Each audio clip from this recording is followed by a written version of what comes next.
Good morning, Year 11. I hope you're well and having a lovely day. Please could you write the date and title? The title is Poetry Party Comparison, Warming Her Pearls, and I Am Not Yours.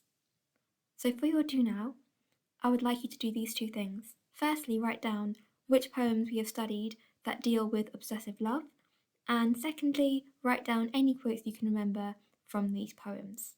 So pause the video to do this now. Okay, so the two main poems which have obsessive love are Warming Her Pearls and Dusting the Phone.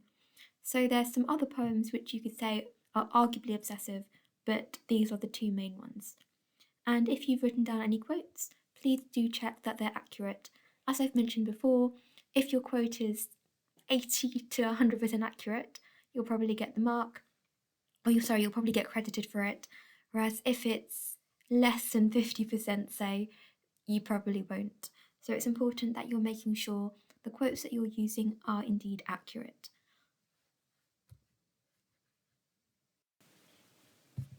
So as we've mentioned before, the poetry exam has two parts.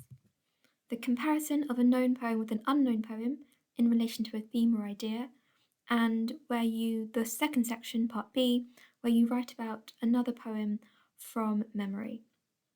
So today we'll be focusing on part A, continuing our work with the comparison question. So this is the process. I'm not going to go through it, I've gone through it a lot of times, but I would like you to read through it once more, please.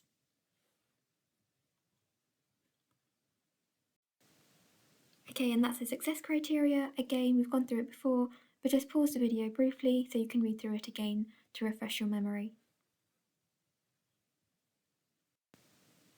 Okay, so please do make sure you have your annotated copies of the two poems.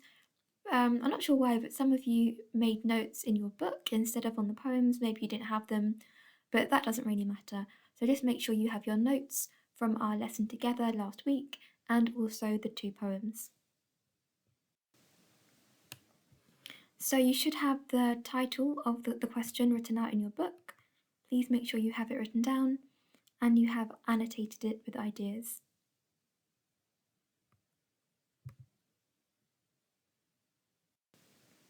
And we've read both poems together. And you should have a summary in your book of what the meaning is of I Am Not Yours. And this is what we did together last lesson. We read the poems and highlighted key quotes and made some annotations. So we've done step 4 as well. That brings us on to step 5. So what I would like you to do is create a grid in your book, like the one below, and fill it out using quotes to support your points. You should have at least one similarity and at least one difference. Ideally, you should have 3 comparisons, 3 to 4 comparisons. So 3 I would say is a bare minimum, 4 is ideal, but 3 can get you a really good mark if those comparisons are detailed. So what I would like you to do now is come up with as many similarities and differences as you can. Make sure you have quotes from the two poems, and the grid will help you do this. So pause the video. Actually, before you pause the video, I want to say something. So something I've noticed is that people seem to be just copying down the answers, and it's a bit of a tell because the answers that are in their books are word for word exactly what's on the slide in the same order. So please could you at least try and do it yourself. Don't worry if it's wrong. Don't worry if you think, it's not quite correct. I just want to see you having a go. So have a go at filling out this grid. And what I would like you to do is when you check your answers and go on to the next slide, I would like you to make amendments and additions in another colour. That will enable me to see what you got yourself and what you added in. So please could you pause the video to have a go yourself at coming up with these similarities and differences and finding relevant quotation from the poems to support your points. So pause the video and do that now. Okay, so these are the ideas that I came up with. So one similarity is both speakers express the emotional turmoil of being separate. All night I feel their absence and I burn. Not lost, although I long to be. So that second speaker longs to be lost in her lover.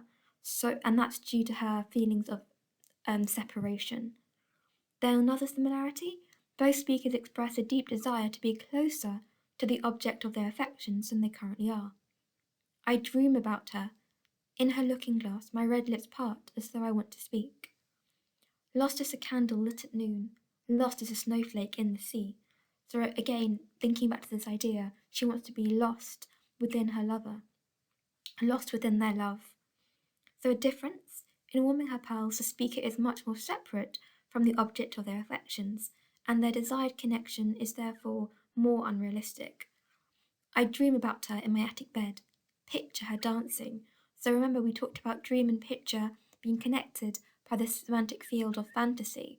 So they have no real relationship. It's unlikely they even had a friendship, because a mistress, due to the societal stratification, would probably not even talk to their maid except to give instructions. So it's an entire fantasy. Whereas I Am Not Lost in You, the relationship, this desire of being really close, intertwined even, as becoming one, is not as far fetched and unrealistic because they are in some sort of relationship. You love me. So there is an element of reciprocity. So reciprocity is when there's something which goes both ways. So you love me shows that there is some sort of relationship or some sort of a loving relationship going both ways. However, it just isn't enough. Another difference, Warming Her Pearls focuses on the desire for physical connection as opposed to spiritual or emotional connection. So it's quite erotic imagery we have. Her milky stones, a double entendre. I see her undressing, slipping naked into bed. So again, quite erotic imagery there. Whereas it's a much more spiritual, transcendental love that we have in I Am Not Lost in You. Plunge me deep in love, put out my senses, tempest of your love. And another key one that I didn't put down is I find you still a spirit, beautiful and bright. So it's not about the physical element of their relationship, it's about this desire to be united spiritually and emotionally. So you could argue it's a greater love than the love that's desired by the speaker in Warming Her Pearls, or more profound and meaningful love. And then finally, another difference, in Warming Her Pearls, she feels trapped, controlled by love, as in Lost, she wants to be trapped and powerless. So, slack on my neck, her rope, indicates this idea of being lost. Of being controlled and trapped. So, we talked about rope has connotations of being constrained, of being fettered and confined to something. You have a rope, and it could also be like a noose. So, something that's destroying her. A noose around your neck indicates that you're going to die. So that love that she feels is killing her. And so it's a very negative thing. Whereas in I Am Not Lost in You, she wants to be trapped and powerless. Leave me, the imperative verb there, leave. Leave me deaf and blind. If you're deaf, you can't hear, obviously. If you're blind, you can't see, which both would portray her as powerless, but that's what she's after, and which could indicate low self esteem or a very broken person, I would say. So those are my ideas. Please do add them to your grid, but I'll be really interested to see what your original ideas were and how similar or different they were to my similarities and differences. But do pause the video to make sure you have this written down. So this is the possible skeleton structure you can use. So introduction, we've talked about this a lot. Set out your general position in relation to the question. Please do use a signpost sentence using the words of the question, and then set out an overall position. Not too long, please, just a sentence. Then you should have 3 to 4 comparison paragraphs. Realistically, on reflection, I think 3 is probably the right number. I think if you tried to do 4, you could end up rushing it, but I'm going to stick to 3 to 4, but I would rather have 3 really detailed comparisons than 4 more brief ones. Okay, so this is how I would structure it briefly. A similarity or a difference between the texts, which is your point. In X, the known poem, this can be seen through the quote. The use of something shows that, so you're analysing language and structure using terminology. And then you've got your comparative connectives. Similarly or conversely in Why, the Unknown Poem, this can be seen through the quote. The use of something shows that, where you're analysing language and structure and form. Therefore, it can be seen that, and that's where you show your critical style, personal opinion, and insight. And then your conclusion is a mirror image of your introduction. As I always say, please don't change your position.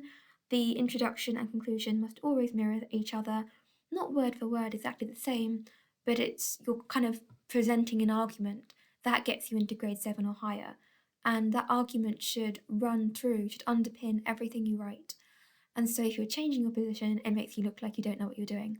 So do make sure that your signpost sentences, your introduction and conclusion are all underpinned by the same overall position in relation to the question. Okay, so please do, I would recommend actually copying this down, because actually you can either copy it down or it should be on your poetry support sheet, which is going to be attached to class charts. So if you don't have a printer, I'm sorry, please do copy it down. If you have a printer, you can just make sure you have your poetry support sheet stuck into your book. Okay, so I've also provided you with an example paragraph which I've written. Please don't just copy it out and use it in your answer. You can, of course, use parts of it, but it doesn't help me assess your understanding if you just copy it out. You are welcome to copy it out to help you in future answers or as a guide, but not within your answer that you'll be writing in exam conditions. So let's go through it together. Both poems, so we're starting with that clear indication that we're comparing, both poems are similar in the way they express the extreme despair of being separate from the object of their affection. In Warming Her Pearls, the speaker is consumed by fantasies of her mistress, from morning, when her mistress bids her wear the pearls, till night, when she lies awake all night thinking of them, and she burns. Duffy emphasizes the verb burn by placing it at the end of the poem. So verb is technical language analysis, and talking about the end of the poem talks about the overall order of ideas and therefore is an example of macrostructure. It also is a reference to form, how the poem is presented. It has connotations of being destroyed, damaged, or injured, and provides an insight into the speaker's tortured longing, a self-destructive passion. So there, as you can see, I've talked about what the word actually means and then applied it to the situations. As we've talked about earlier today, or yesterday, since you'll be watching this tomorrow, whenever you're doing one-word analysis, I would recommend talking about what the word means and then applying it to the situation. Similarly, so I've got that clear shift now, comparing another poem. In I Am Not Yours, the speaker seems to be obsessed with the idea of becoming one with her love, the separation tearing her apart. Not lost, though I long to be. The verb long has connotations of yearning, craving, aching, demonstrating just how desperate the speaker is to be connected to her love. So what you may notice there, I used a tricolon, a synthetic listing as well.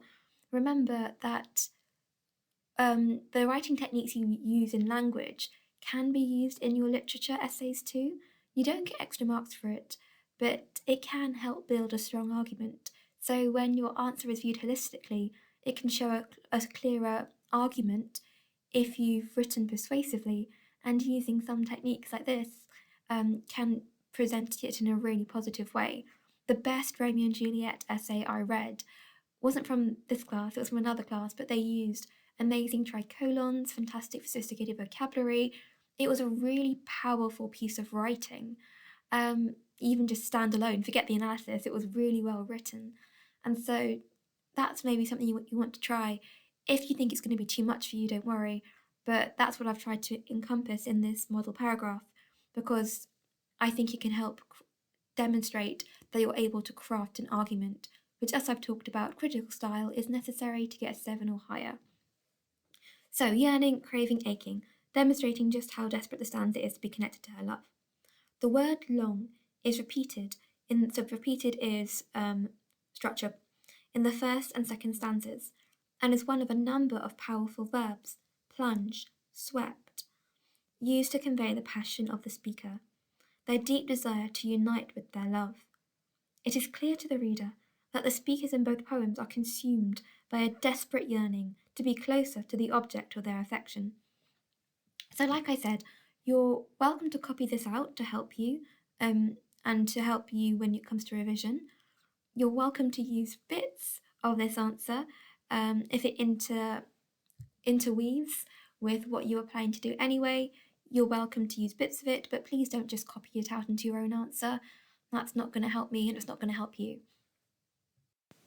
Okay, so you should have 45 minutes left of this lesson. What I would like you to do is write a full answer to the question. Compare how both poems express powerful feelings of being both connected and separate in relationships. I would like you, as I put in an earlier slide, I would recommend 15 minutes planning, half an hour writing.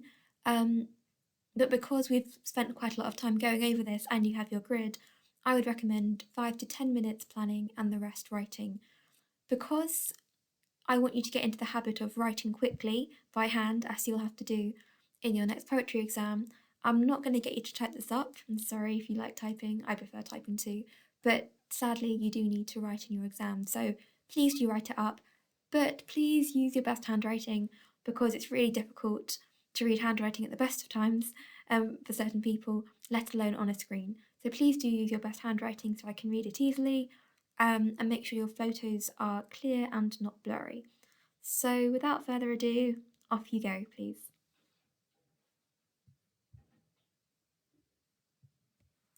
Okay, and that brings us to the end of today's lesson.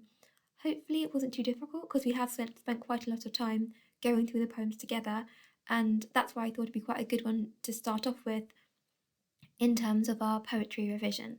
So thank you very much for your hard work. I'm really looking forward to reading your answers and also for our live lesson tomorrow. We'll be going through a poem and thinking about part B. So have a lovely rest of your day and speak to you tomorrow.